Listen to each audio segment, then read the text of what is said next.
Thinking of starting van life? Glorious Life on Wheels, she did a video with a panel of solo female nomads. And they have different ways that they do van life. And because I've been doing van life for several years, living in my van, living out of my van, traveling and working in my van, doing van life, I decided to make a video answering the questions that she asked her panelists. By the way, if you're new to my channel, I'm Frankie and my channel is Joy Route. The reason I end each video by stating take the joy route is because I want viewers to make sweet honey, iced tea, lemonade out of lemons and to make the best of any situation. I truly believe your life is in your hands. So I am going to answer the questions that she asked her panelists. And as you can see, she had three panelists, and just look at my three pictures and we'll play like she's asking me the questions. So the first question she asked each of the panelists, and by the way, the panelist was Lady Bug Out, Donna Van Life, and a lady called Bunny. I can't think of her last name, but I had followed the other two, Lady and Don, and now I'm following the third panelist. But the first question she asked the panelists was, what type of vehicle do you have for van life? Swallow my bag. My vehicle, so me answering that question, my vehicle is a 2013 Honda Odyssey that I call Limo, but it's pronounced Limo. Limo. I don't call it Limo because it's fancy. I call it Limo because I kept the back seats in the van, and because the van is so large, it reminds me like of a stretch limousine. So that's the kind of vehicle that I drive. The second question she asked her panel is, what three things would someone need to start van life? So what three things would someone need to start van life? The three things I would say is a cot, a pot, and a lighting charging source. So I'll put lights and charging source as one thing. So a cot is your bed. I have a sofa chair in my van, but you can start with pillows and a mattress on your van floor. I've know people who have like a twin mattress in their van. I know for a long time before I put the folding chair in, I laid on the back seat and then I laid on the floor on top of some sleeping bags. I also have had a cot before. So you can start it with, you need a bed. And then let's talk about a pot. I call a pot, well, I don't call it that, but it rhymed. A pot, a toilet. I use the folding toilet because I'm in a minivan and it folds up and it's small. I'm holding that in case, something major happens and I have to like just go in my van. Usually I just use a cup for peeing. The next thing I say is a lighting source. I use something called a Lucy light. You put it in the sun and that Lucy light will light up your entire van. I also have the Lucy light where you can charge it into a USB.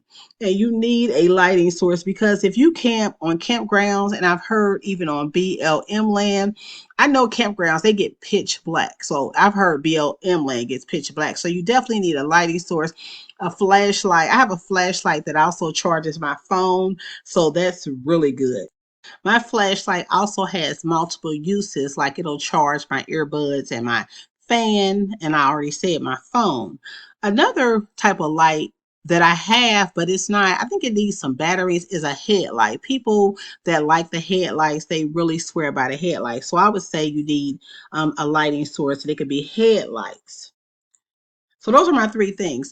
But I will add to that. I'll add to that you need some type of savings. Now, I'll circle back to that in a minute. Why I say, of course, savings.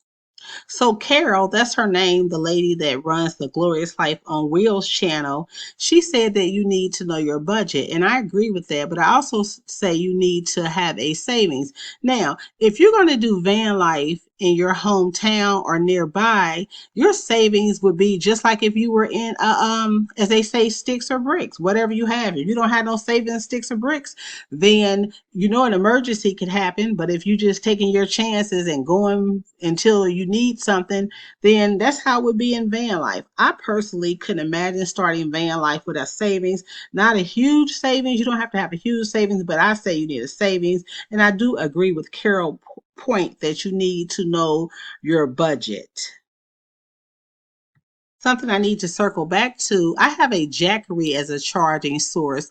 Thank you, Glorious Life on Wheels, Carol. I won the Jackery, so I'm very thankful that the Jackery can charge my laptop, my cell phone, and every kind of electronic that I have within reason.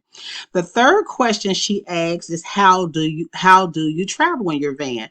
I thought Don of Van Life answered this question, how I've been answering it since I've been in my van, and that is that my van life is fluid.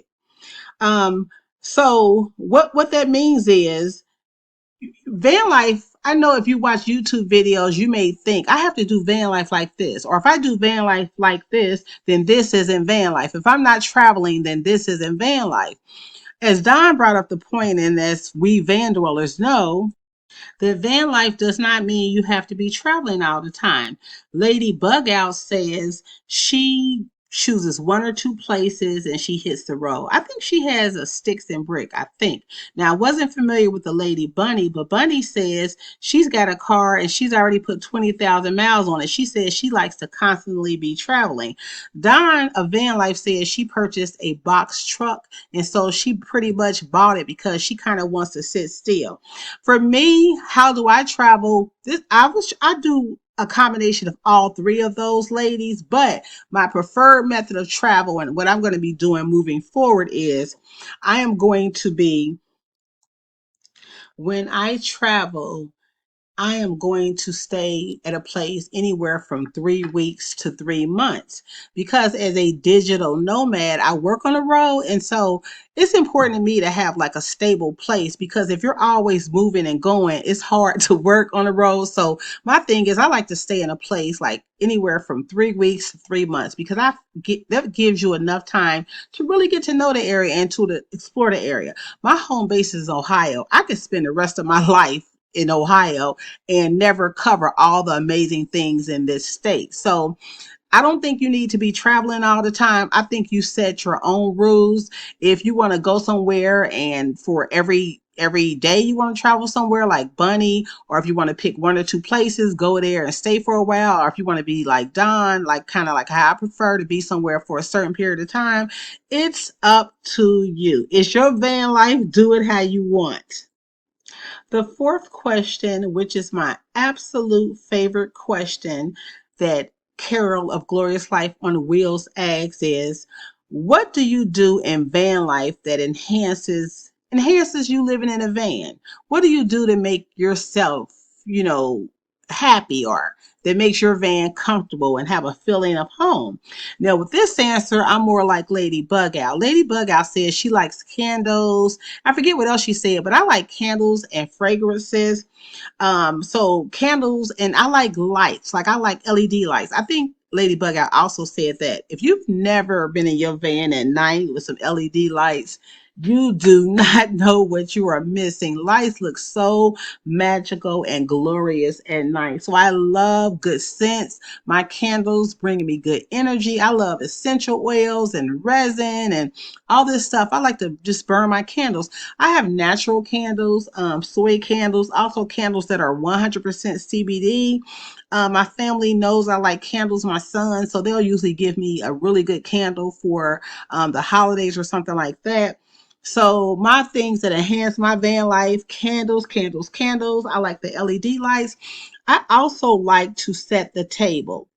In my van, I always have some type of table, like a table to work on with my laptop or whatever. But right now I'm using this footstool. And this footstool, you can put stuff inside of it. And if you flip the lid on top of the footstool, it becomes a table. I love to set the table. I love to plate my food. And I'm going to tell you why I love to do that. Growing up in my grandparents' home, we were when we would come from church. We always sat at the table and ate dinner or supper or whatever. When I lived out in California and I was writing screenplays, that's something y'all don't even know about me, those who are familiar with this channel. I had a friend who worked in the industry, and I had moved back to Ohio, but my friend was still living out in LA. And so I flew back to go see my friend. And when I got in from the airport, we went to like this flea market and we bought like jewelry and stuff. But long of a story, we were on our way back to her house. She, it's very expensive to live in Los Angeles. So my friend lived in a very tiny 1 bedroom apartment. But we went and got takeout Chinese food. And I'll never forget, I saw the father in Fresh Prince of Bel-Air, but I digress. Anyway, we bought this takeout Chinese food. So we went back to her apartment and I sat on her sofa and I was so tired. We also bought a bottle of wine. I was so tired. I just was ready to eat my food and go to sleep. I was sleeping on her sofa. She took my food. She took my bag of Chinese food. She took the wine and she put it on her counter in her very small kitchen. She went in her closet. She pulled out a folding table. She pulled out a lovely tablecloth. She took our food off out of the containers, the crates or whatever, and she put our food on her best dishes. And I told her, I said, why are you going to all this trouble for me? You don't need to go into all this trouble. At the time, her aunt who had raised her, I was like, save it for your aunt or she had a boyfriend. I said, save it for him. You don't have to go to all this trouble for me. And she said, no, we are somebody. We are special. And she was like, and we're going to eat our food. We're going to enjoy ourselves. And we're going to set up the table. She set up the table. And we're going to do it. And we're going to have a nice dinner. And excuse me for swallowing. From that point on, or not excuse me for swallowing, y'all have to go back and understand what I mean by that. But from that point on, I knew that it meant something to me. So much in our life is like hustle and bustle and rushing.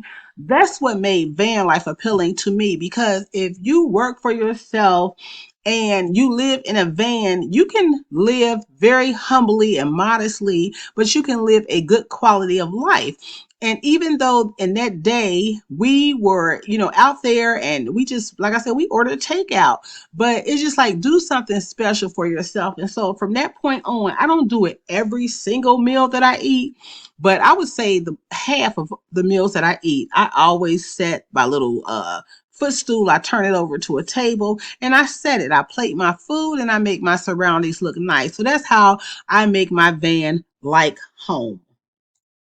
So those are the questions that were asked that I decided to answer. Now my challenge to those of you watching my channel who live in an RV or a van or a box truck or your car or your SUV, whatever it is, why don't you answer those questions and tag me in the video? If you do, I'll post your tag on my community tab.